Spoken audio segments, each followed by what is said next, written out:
Nawalan ng gana sa hip-hopan, buto matagal nang nalipasan. Mas okay sa kalikasan, puro lang kaginhawaan. Kayo puro na lang pasikatan, gamit ang issue nyong kabilaan. Yan ang nais kong maiwasan, yung na sana kayong pakitaan. Matagal ding di nagluto, sana'y makain ninyo. Malamang sa malamang manghang na naman ng maihain ko. Yung may bahaw, sapaw pa sa mga bagong saing ko. Aking kinamay ang pagsulat, malamang ay panlis sa'kin to.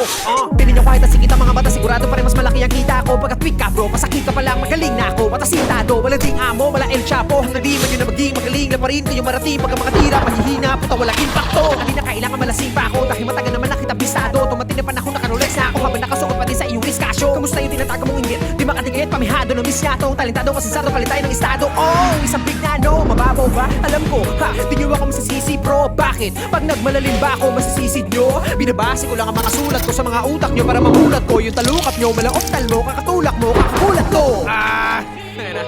Tagal ko hindi ginawa to. Wala pa akong balak gawin, pero dahil sa inyo, ito na yun.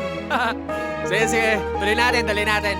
Madaming ayaw sa kirapper, matinudaw ako masyado. Matagal na po ako nagbago, sawa na ako magpakagago. Dami ng labanan na panalo, pumaldo na rin ang mga bako. Ngayon nasa na yung mga gago, tamang hirit na lamang ba ng balato?